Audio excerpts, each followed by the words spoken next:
As a teenager, Randy Rosado was a founding partner for a technology company in the early 1990s at the start of the Internet age. Since then, he has been a technical and business consultant for some of the world's largest corporations and has built successful businesses in various industries, including mortgage, real estate, financial services, and law.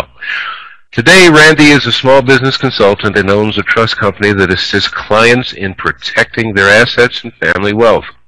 Randy attributes his success to following his passions and being a humble human being and always contributing to the success of his fellow man. Randy is a co-author of Pursuing Your Destiny, How to Overcome Adversity, and Achieve Your Dreams. Randy, you've done a lot in your young years. You make me feel bad, and I've done a lot. So, I know Michelle, your wife, has told us so much about you in the past, and one comment she made about you was, I think he was born in an entrepreneur. It's like, what can I do? Where can I go? What can I get into? So, tell us.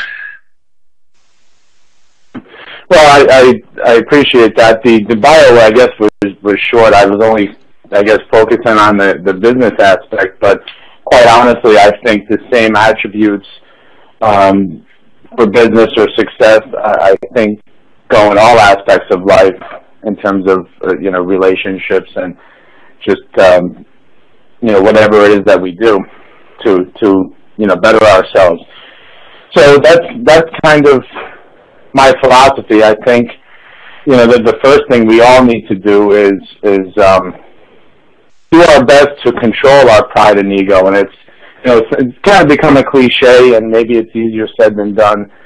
But when you learn to humble yourself, and you learn that the world is doesn't revolve around me, and when you stop feeling sorry for yourself, and you start being proactive instead of reactive, and you start doing all these things, I think just automatically you'll find better results in your life in all areas.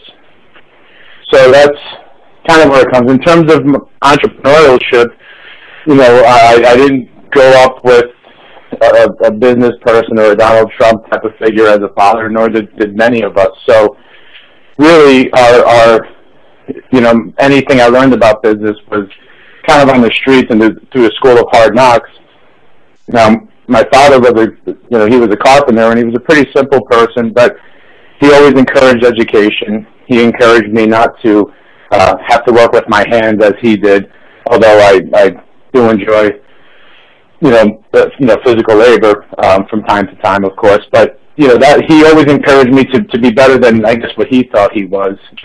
And I don't think, I don't think somebody's career of choice or job title necessarily determines their level of success as a human being. So I'm trying to still achieve my father's level of success in terms of who he was as a person, despite what he thought was success in terms of career.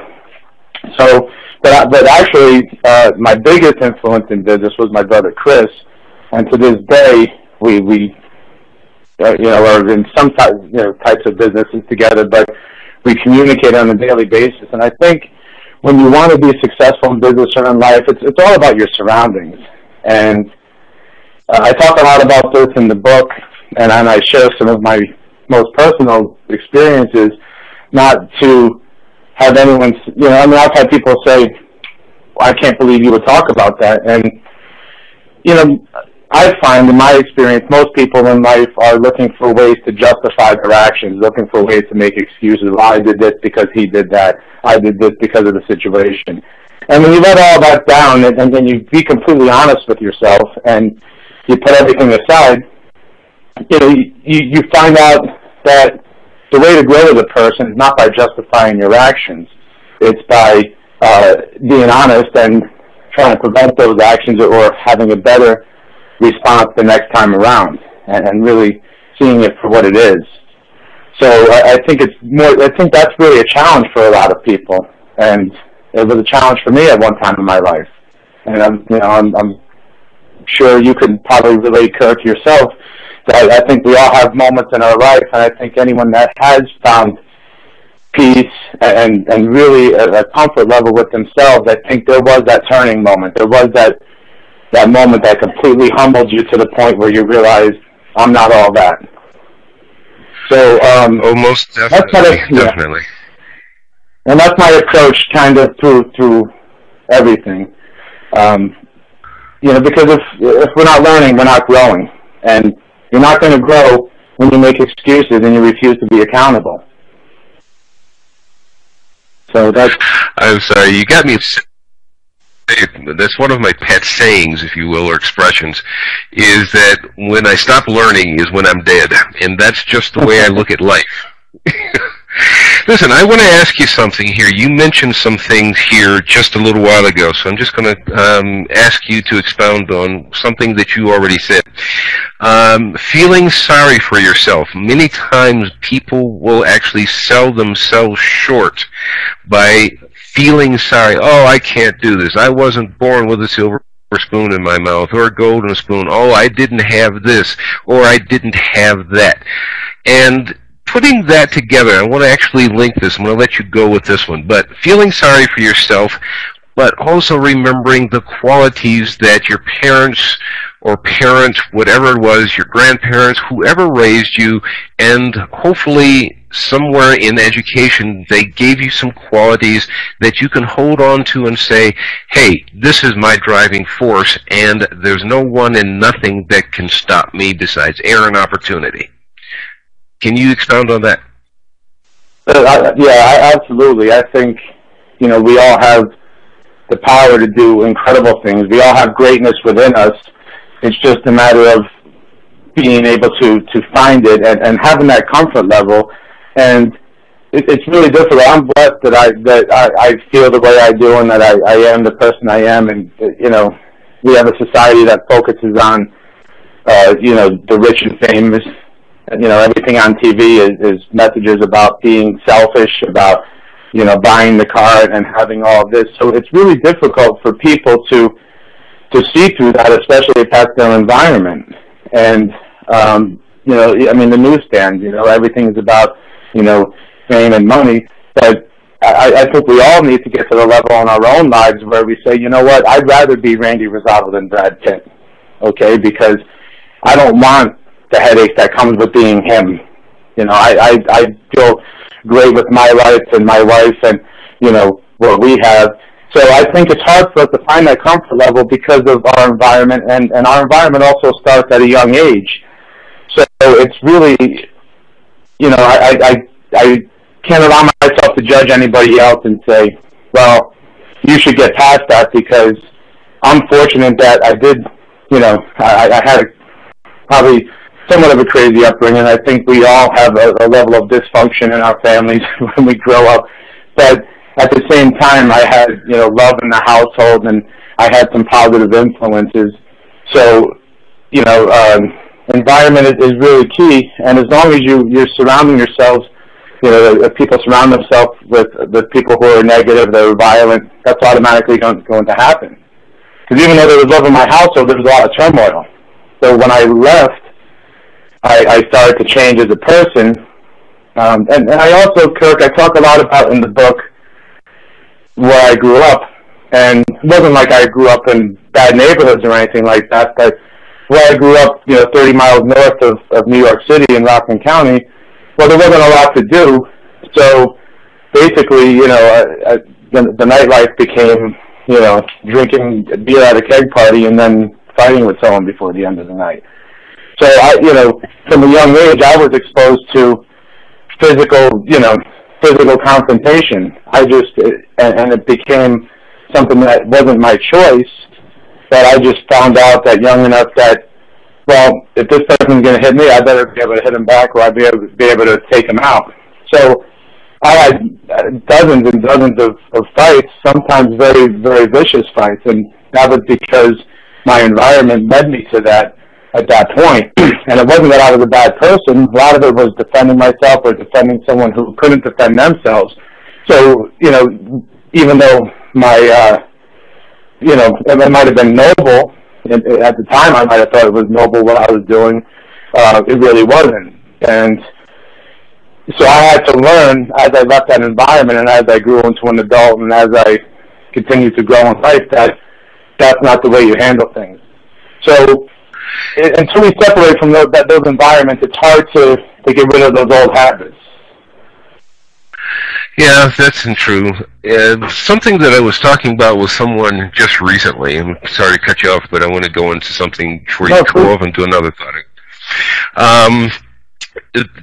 There's a difference in the way that I grew up and the way, obviously, that you grew up. But you're talking about being a teenager in the early 1990s, and I already had 10-year-old kids, and they weren't born until my late 20s.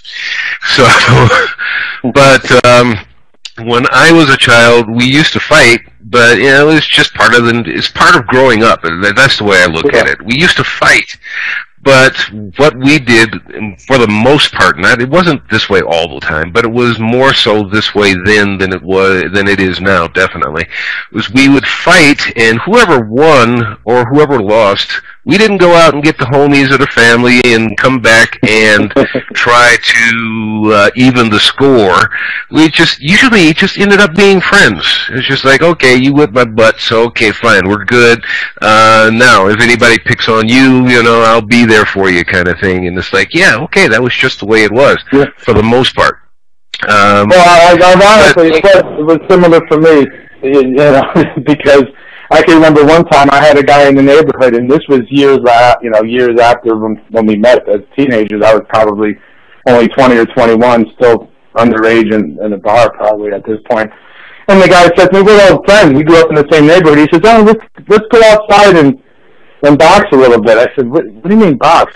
I said, wait, like slap box? He goes, no, closed fist. And, I go, so let's beat each other up and then come back in and get drunk. I said, that doesn't make any sense to me. Anyway, we ended up going outside. It didn't turn out so well for him, but we both got driven home by the local cops. And ironically enough, I saw him the next night, and we did share a beer together. So it was kind of the same mentality, Kirk, as disturbing as that might sound. Yeah. Well, that's the mentality, but that kind of gets into my next thing is quality, Well, yeah, actually the qualities that our parents and people have given us in our younger years. And you mentioned your father and how, okay, it's fine, he was a carpenter. There's nothing wrong with that. Not at all. He had an occupation. He obviously took care of his family. You, your brother, there's only two that you mentioned so far, and of course your mother. Mm-hmm. But he gave you some qualities. It's something that you mentioned. It asked you about that. So obvious qualities that you still hold on to, and use that, if you will, in your own experience about in that quest for finding self and using the qualities, the good qualities that were instilled upon you as a youth. Sure, absolutely. Well, I think just in general, and of course, hindsight is always 20/20. My father passed about a year and a half ago, but as I look back in my life, I learned to appreciate more and more the messages that he was instilling. But he was also humble, but he was always nice to everyone he met unless there was a reason to not be or to decide he needed to stay away from that person. He just wasn't a person who drank or swore or, even if he and my mother were having differences, we couldn't be disrespectful to her in any way. It just wasn't acceptable. So I really respect that. I also respect his patience, because earlier in my life I was far more like my mother, and my mother is kind of a workaholic, but she's also so used to being an employee and working hard, but expecting so much as a result and being frustrated for not getting it. On top of the fact that my mother is so aggressive and she's so hardworking and she's so into providing that some of the decisions she would make were just not well thought out, were just kind of hasty. So during my younger years, I still favor my mother probably almost more so than my father. I mean, I'm hyperactive. I always want to be doing something. So during my younger years, I was so impatient about the decisions I would make, whether it was business or life or buying a car or doing anything, that I had to have it. And like like the saying says, be careful what you wish for, you might just get it. So I kind of took that to my mother, but over the years, I started to take a step back and allow things to happen, allow the universe to do its work. And I think that's where I started to understand my father, and I started to really start to become more like him and really start to follow those qualities that he had, because he wasn't a person that wanted to make hasty decisions. And my mother looked at it like, you've got to do something, and he was just assessing the situation. And those are key changes for me, both in my personal life and in business, where, like I said earlier, we're so reactive as human nature. That's what we want to do. We want to just react. And sometimes you just have to sit back and not make that rash, that quick decision, that irrational response, because you feel it's so necessary that it can't wait. If you learn that patience, you'll be surprised that things happen to just fall where they need to be, and life's a lot easier. So it's really kind of been an interesting journey for me, because I think both of my parents have incredible qualities, and my father had incredible qualities, and I think, I'm probably a good blend of them both. I definitely have my mother's, work ethic and, ability to push forward, but at the same time, I think I've really, have such a bond with my father and understand his wisdom and, kind of a method to the madness that I didn't understand as a kid growing up. Yes, most definitely. I'm listening to you with a big smile on my face. I know I could put on webcam, but I'm not going to do that, so you just have to take my word that I've got a smile on my face. Yeah, you got to be smiling, because I'm thinking about my father, about how he taught me to just accept people, and actually accept people for who they are. And I learned one thing from my father. And my daughter, my oldest daughter, used to ask me this when we used to travel a lot when she was a child. And whenever we would travel, especially from Chicago, where I lived at the time, to Denver, where my ex-in-laws lived at the time. They lived, well, anyway, we would stop for gas and for food, and I would essentially almost every time I would end up talking to someone, a total stranger, and the conversation would be just like we'd been friends all our lives. And at one point, my oldest daughter looked at me and she goes, "Daddy?" I go, "Yes." She goes, "Isn't there anybody that you don't know?" She was watching all this. And I just told her a quote from Will Rogers. He says, "Strangers are just friends that I haven't met yet." That's all it is. Exactly. Yeah, and that's just how I like. Yeah.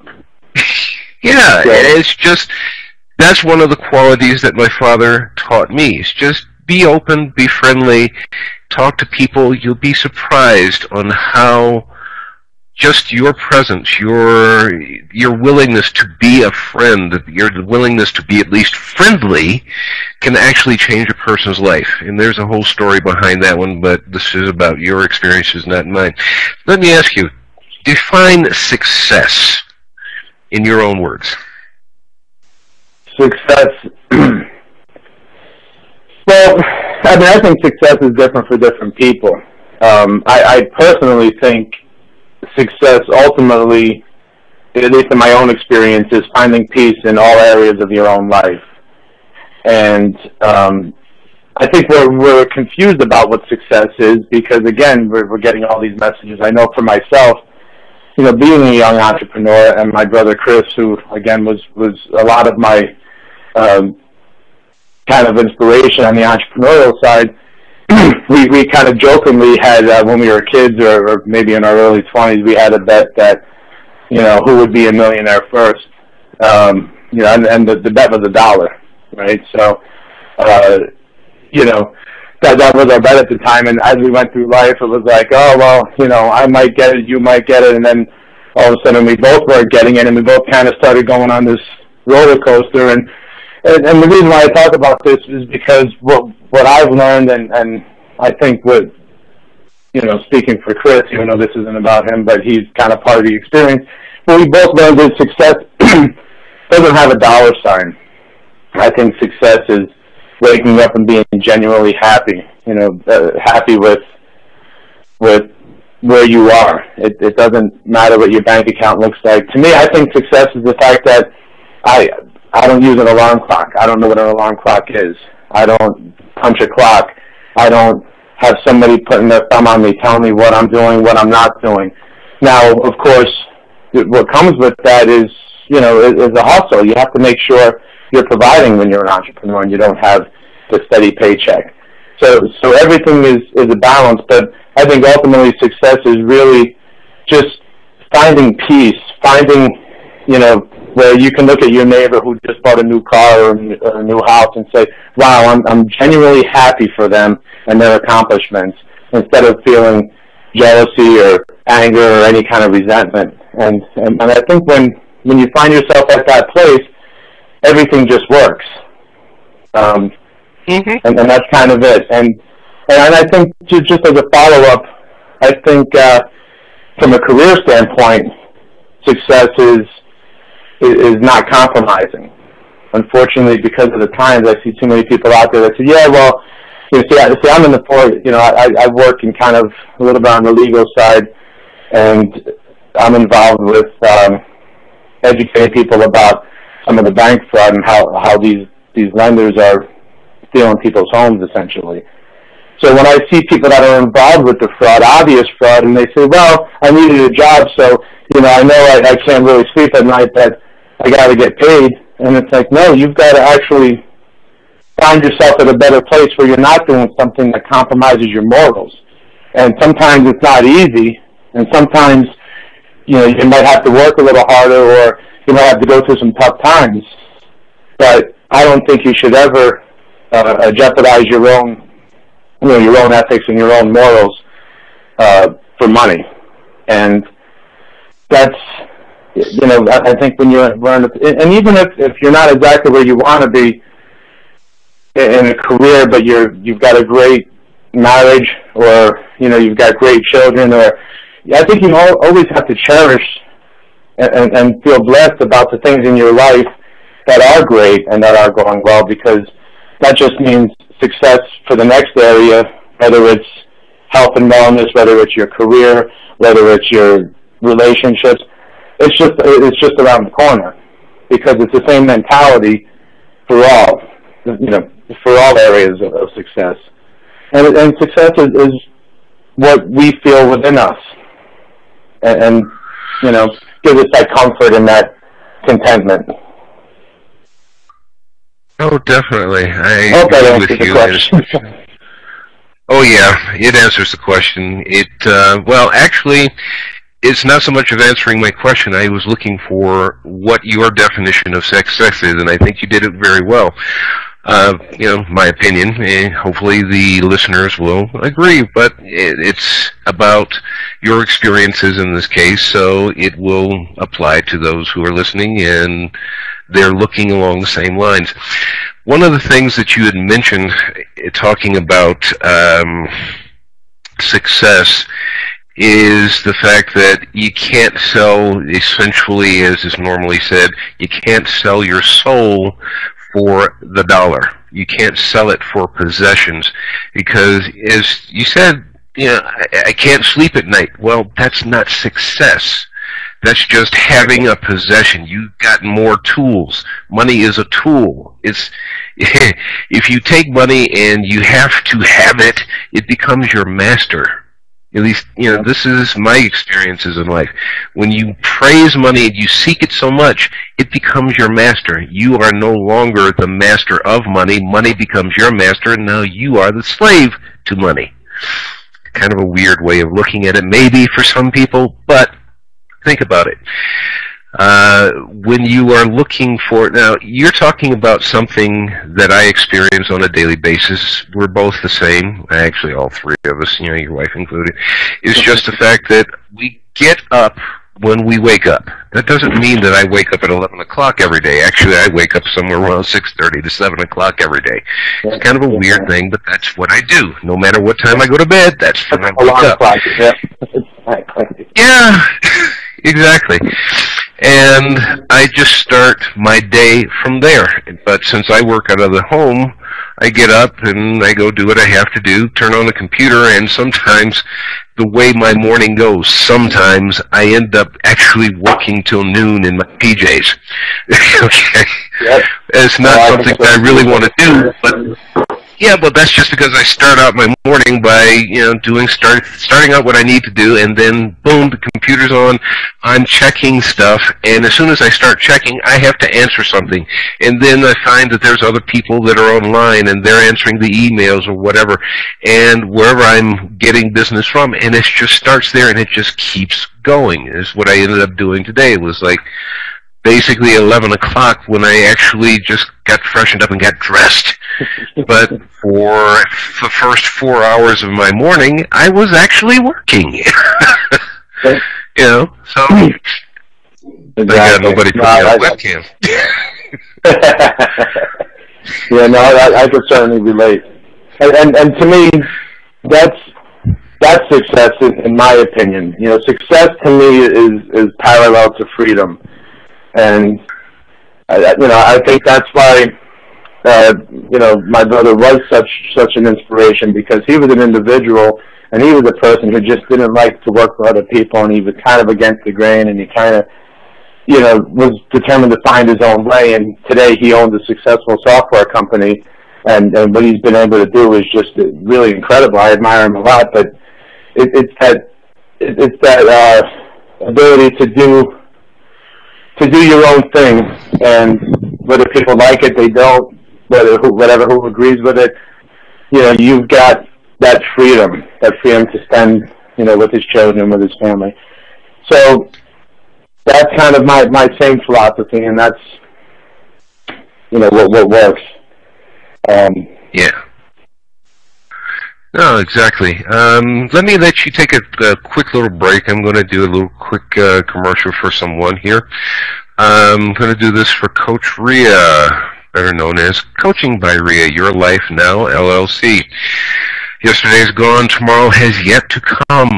We have only today. Let us begin. This is Coach Rhea, a very dear friend of mine. She's actually taken a suggestion of mine. She's going to start doing seminars online, and it's actually going to be a great thing. She has a very positive way of looking at life. So here's something from her. Are you ready to put an end to thinking about how you wish it were and take action? Infuse your life and your goals with energy and enthusiasm, and fill your actions with contentment and dedication. Have the courage to achieve and the determination to win. Coach Rhea helps people with career choices, change and development, weight loss, finances, and happiness so they can live a more fulfilled life. Rhea has a special ability to build leaders, happiness, and deep, lasting satisfaction in life. Additionally, she is acclaimed for her work as a life coach, working with businesses, individuals, couples, and families in designing and living extraordinary lives. For more information, by all means, do contact Coach Rhea at coachingbyrhea.com. If you have Skype, she's Coach Rhea. If you're in the States, her number is 908-655-8184. You can read the rest here, but it's info at coachingbyrhea.com, and she has a Twitter account, which is twitter.com/coachingbyrhea. So any more information that you need, just go to her website, coachingbyrhea.com. Thank you. Now, Randy, back to our conversation here. There we go. Okay. Move my pages here. Here we go. Now, you mentioned something earlier, and I'm just making my little notes. I just want you to expound on these. And of course, you can expand and go from there any place you want to go, but I'm just kind of pulling something here. You said something about letting life happen. In other words, stop trying to control everything and just learn to focus on what you want to get and let it go. Now, if I can, I'm going to interject something here, and I want to hear what you have to say about this. In respect to letting life happen, there's something as an analogy that I use. It's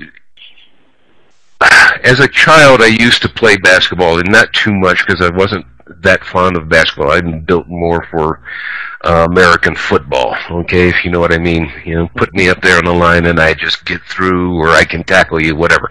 I'm 6'2", but I'm just a husky guy. I'm not one of those skinny guys that jumps from here to the moon like Michael Jordan, okay? So,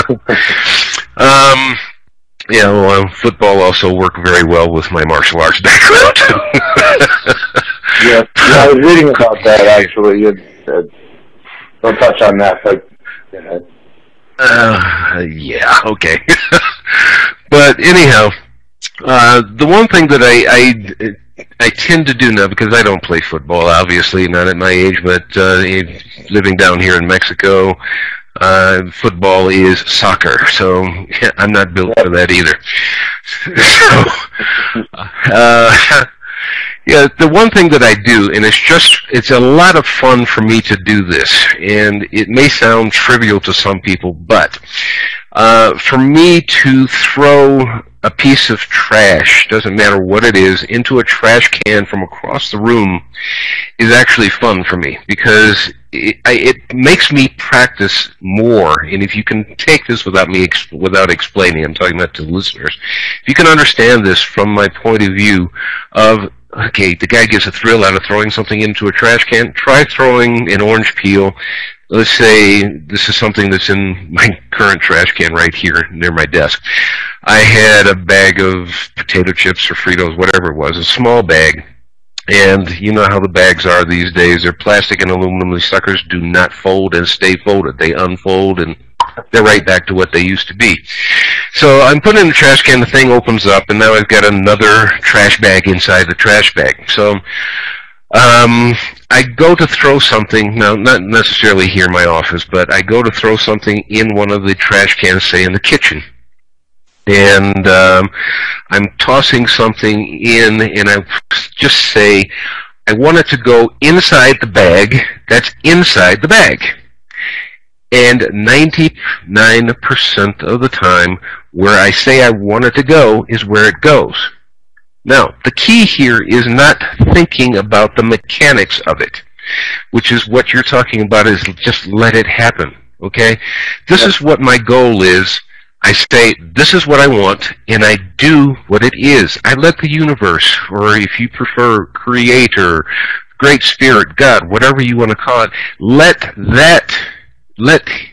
it, whatever, work out the details. This is what I want to do. This is how I want, no, this is where I want it to go. Just do it and let the universe, if you will, take control of the details.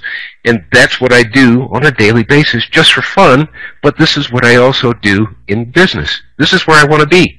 This is where I want to go. So I get up and I go do it, and it works. So that's mine. Explain, if you will, from your own experience. What do you feel?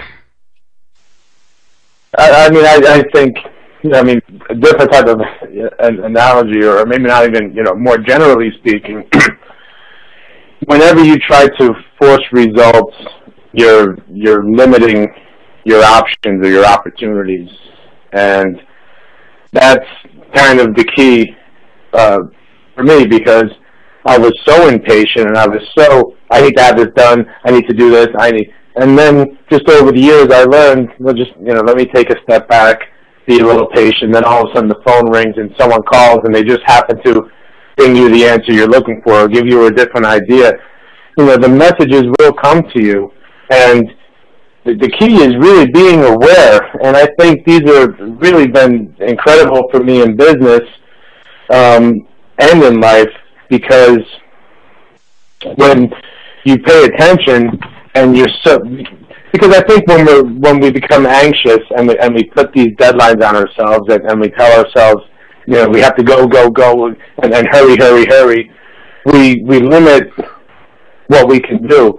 So just by taking a little bit of time and sitting back and trying to reflect or trying to be patient, you'd be surprised that just that calmness and letting the anxiety go, whatever, whether you meditate or whatever it is that helps you relax, even drinking a glass of wine and just kind of sitting back, you'd be surprised how things just pop into your mind and, they'll work themselves out. And I'll give you an example. I was a computer technician for many years, and I still do it for our own businesses. But at the time I was working for, I just come down to Florida, probably maybe less than a year before I met Michelle.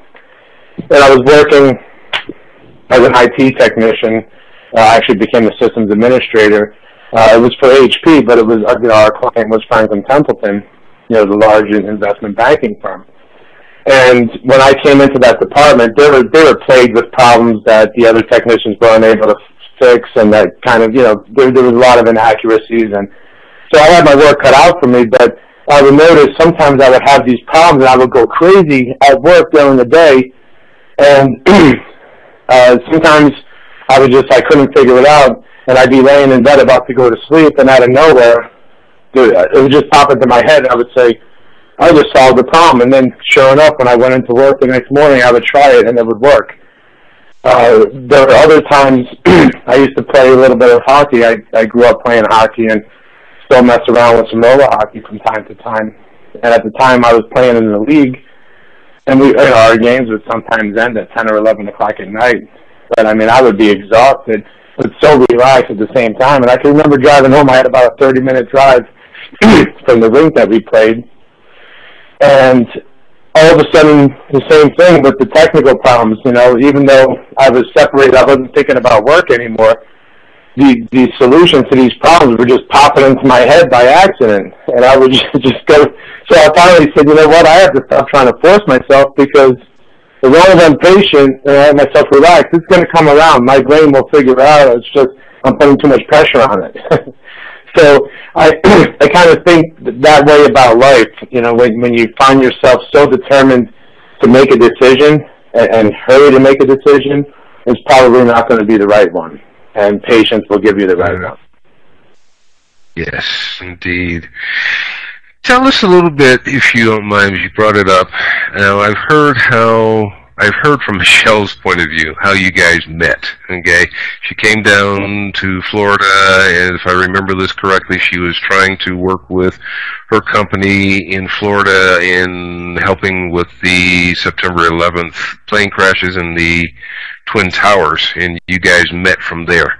If I'm correct, or you can correct me on that one, but continue from there. Yeah, well, like I said, I was at the time doing, I was a systems administrator, for HP, but they had the contract with Franklin Templeton, so I really worked for Franklin's managers. It was kind of convoluted because I had two sets of managers, but essentially I was part of, Franklin Templeton, and they had some kind of merger, or I think they had purchased Michelle's company just a few months before the September 11th tragedy. And we had known about it, and we would, be updated in our weekly meetings from our manager, and so we knew what was going on. Not all the details, but we knew that there were a couple of, because Michelle worked as part of the marketing department with the presentation people, and that was part of the group I supported. One of my niches at the time was doing Macintosh technical support. So I was doing, cross-platform with Windows and Macintosh. So I was supporting our presentations and our marketing group over there. And after the tragedy happened, there was no offices for the employees to go to. So several departments had employees transfer down to Florida, somewhere in accounting, others were in marketing or presentations. So Michelle and a coworker were asked to come down and do disaster recovery and work from our offices for about 2 to 4 weeks. Initially was what had happened. So we had met, I guess it was, I think, on October 2nd. I got to be careful, I might get smacked if I don't remember this one. I think it was October 2nd, 2001, And it's all right, Michelle. The guys don't really remember all that kind of details anyway. Well, I remember the birthday anniversary, so I think I hope I'm safe. There you go. There you go.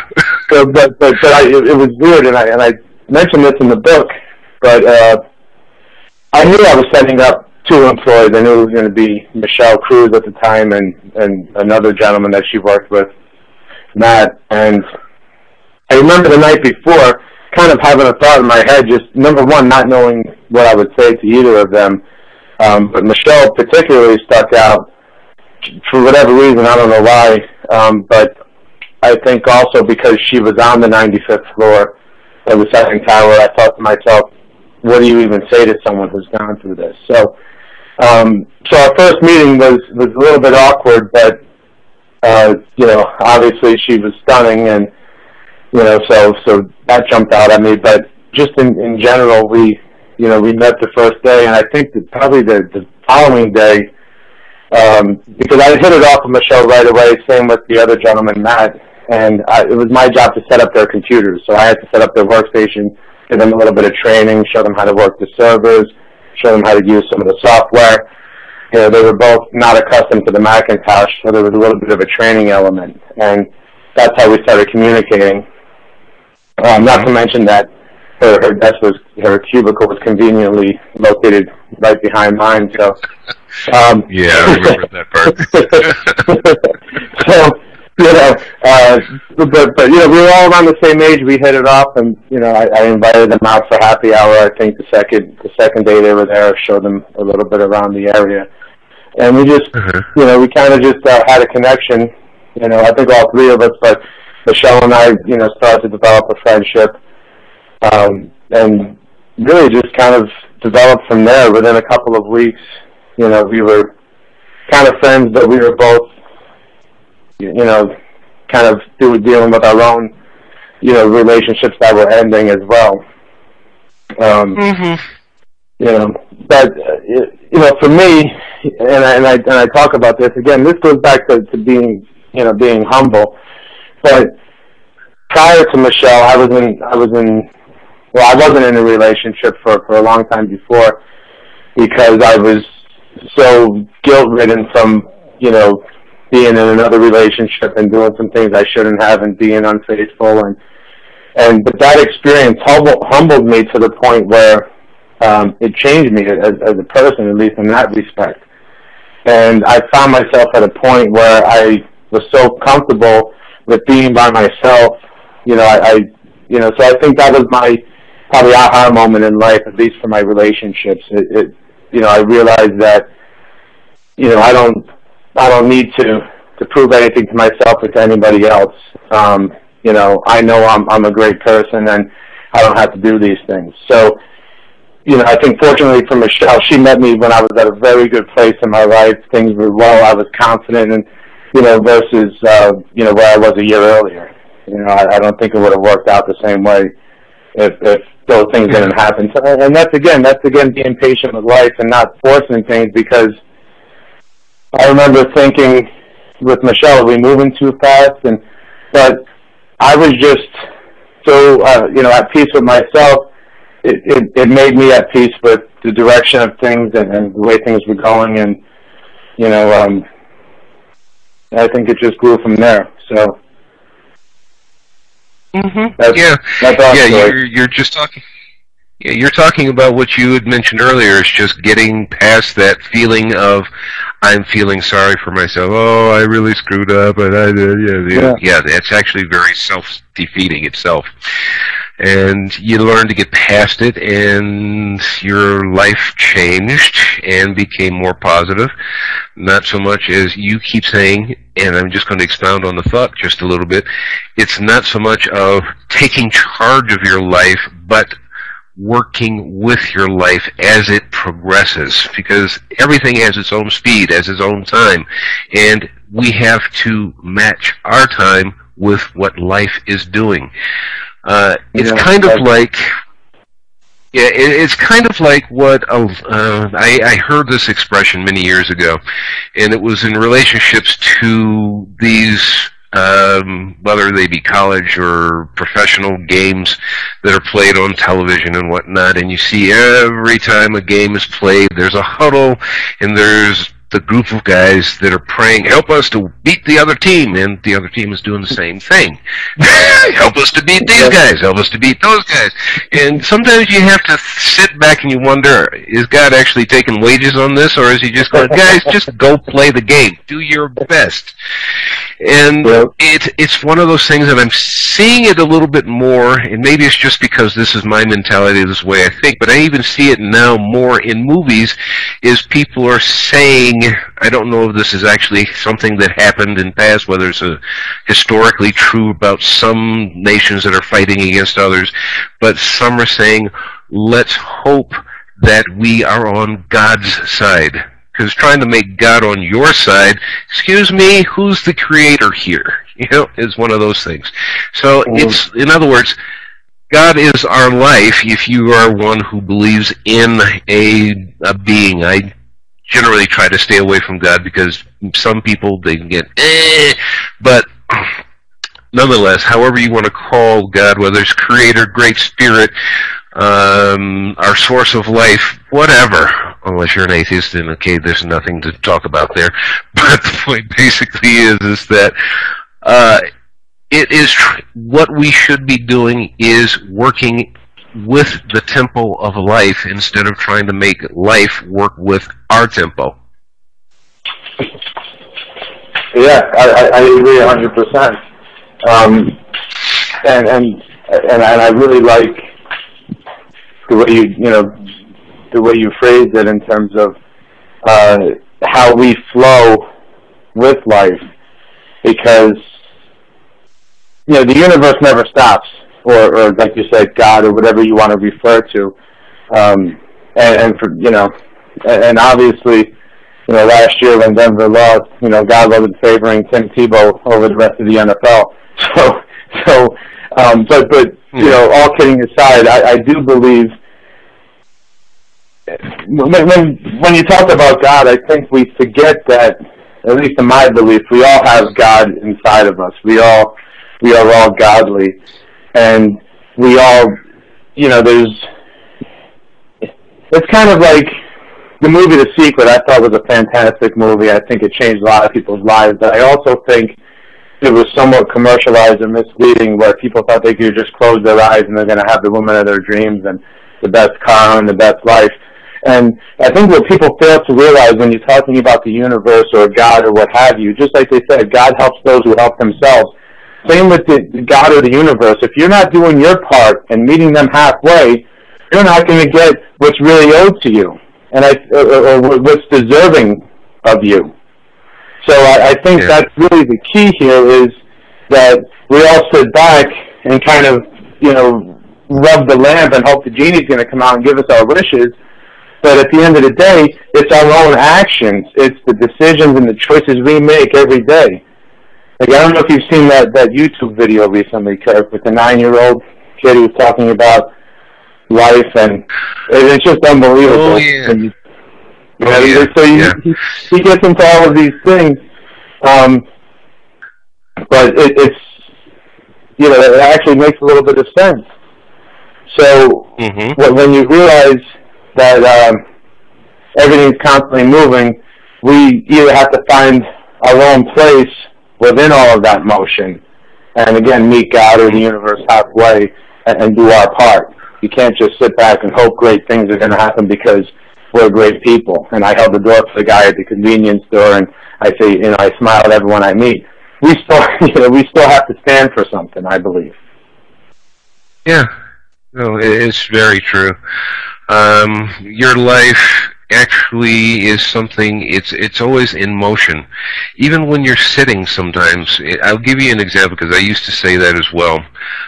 You always have to be doing something. There's a point where, as you said, it's kind of a weird combination for some people that don't quite understand this. It's, you do what you have to do, you do what you can do, and then there are times where you just sit back and say, okay, now I'm going to wait for it to happen. I've done what I can do, now I have to wait for it to happen. And for people, I would assume, like you and I, who have that work ethic of let's just get up and let's just work and let's get it done, there's somewhere down the line when you feel that I have to sit now. I have to, and I don't know why, but I have to sit and let something happen. Yeah. I have to relax. Yeah. And when you sit and relax, boom, hello, hi there. Yeah. You know, It's so funny. Kind of a weird thing. Yeah, and it's hard to adapt, I think, when you're so results driven. You know, when you've got that, I've got to do. It's hard to let that go, and I think that is, you know, being able to do that in itself is an achievement, especially for me. It sounds like we're pretty familiar. Where I'm hyperactive. You know, I mean, I did a bit of martial arts, but my brother Russell's actually done Qigong like you have, and you know, United States Martial Arts Hall of Fame and a Kung Fu instructor for years. So I really respect that whole part of it. I kind of lost my train of thought with with that. But you know, we have to, you know, I just think we have to, like I said earlier, stand for something and be patient at the same time. And I think it's you know, you kind of walk in a fine line, because when you just want to make things happen and move, it's hard to sit in the passenger seat or take your hands off the wheel for a second and let life do what it has to do, and you wait for your, you know, for your time. Yeah. The way that I look at it, and I have a feeling you probably look at it the same, but it just, you know, being on radio sometimes does make people a little bit nervous. The way that I look at it is just, as I said before, is just being in tune with life. In other words, get up, do what you have to do, you know, like I do in the morning, like you do in the morning, like Michelle does in the morning, like so many others do. Get up, do what you have to do. There comes a point where you find that lull that you need to take actually just kind of comes upon you, whether it's verbally or something else, and it just tells you, okay, sit and relax for a while. Let me do what I have to do. The universe, however you want to call it, just says, sit back, relax, let me do what I've done. You started it, let me continue doing what I have to do to make it work. Because is entrepreneurs, okay, for me, I just started this radio show about, about 3 weeks ago, give or take. And for me to find guests at the beginning, it's a little difficult, because I don't have an established reputation as yet. Okay, I'm still establishing that. But there's times when I'm sitting back, like last week, I'm going, okay, I need some people for the show. And I just go, okay, I will have, and this is how I say it, I will have who I need when I need it. And I sit back and I let it relax. And I did, you know, I contacted a bunch of people. Some of them have not answered back, but I have people already for into next week. And it's just coming that way, and I'm actually going to choose to take a day off of having some people so I can express some other views that I have in mind. So this is that part of being in tune with what is, instead of trying to force everything to be the way I want it to be. Absolutely. And I think on top of that, you know, we talk so much about the universe, but there is a physical aspect that goes with it all. And I think that is just that our bodies can really only do so much and still be at any point, you know, productive and effective. And I think we have to listen to our bodies in that respect. And that's the one thing, you know, I would stay at the 2, 3, 4 in the morning, working, drinking coffee, no-dos, whatever, to get the job done. But I'm far from at my best when I know that if I just got a few hours sleep or a good night's sleep, I can wake up like gangbusters in the morning and knock it out. Yeah. So, you know, so I think that's the other thing in terms of developing patience, is also just developing, just knowing how to understand your body and what it needs and how to respond, because we can't expect optimal results when, you know, we're going on no sleep or when our brain isn't fueled. So I think that's the other thing. I think we owe it to the universe, or we owe it to, you know, whoever it is, whether it's our business partners or you know, our clients, or just the people around us in life. I think we owe it to ourselves to be smart enough to say, okay, I can't be doing my best work right now. I need to leave it. Yeah. And that's a challenge for people that are workaholics and people that are very, so success or goal driven. Yeah. Yeah, I had the same thing happen today. Somebody sent me a PDF file and asked me to proofread it, and they said, have you opened it yet? I said, no, that's a project for tomorrow. And they just went, okay, cool. In other words, I just had to set my own goals here. Listen, we have 1 minute to go before we have to end the show, so what do you have that you would love to tell people in the next minute or so? With regard to what? Just generally speaking? Well, yeah, generally speaking, how to... I just think we all owe it to ourselves to go out and experience life, to walk out the door in the morning and not be upset that we're going to work. Just be happy that we have a beautiful day. If you're not happy with certain things in your life, whether it's your job or your relationships, be honest with yourself and find out what makes you happy. And one thing I noticed as a person growing up in my early 20s, and it probably changed when I was around 25. We all become people pleasers to some degree. We want people to like us. We want, we want to just agree with people sometimes if we're at a party or an event. And one thing that I learned, to get away from is that alone. If I don't like it, I say no. If I don't care if you don't like me. I'm not here to make friends. There's plenty of people that like me for being who I am. So we all have to be who we are and embrace that. And there's a great, and I don't even know who's the author. I found this quote on the plaque one time, and there was no author on it, but it said, "Stand by your principles, even if you're standing alone." And that's one thing I live by, and I think if we want to be successful in life, I think we should all live by that. And just don't be afraid to be who you are. And that's what I like to think, Kirk. All right, I love it. And we're going to have you back probably in, say next month in May. I know you guys are going to be out of town later this month. So I'm going to invite you back by. I know that you do presentations, so before our clock runs out, we'll get you back. Our guest for Thursday is Rhea Wilkie, life coach, and she's going to talk about her experiences in sales. Wonderful show to come up. And we hope that you'll contact us on our website and be a friend of ours on Facebook. So just go to our website, www.ytyr.tk. And thanks for being here. All right. Kirk, thanks so much for having me. Mm-hmm.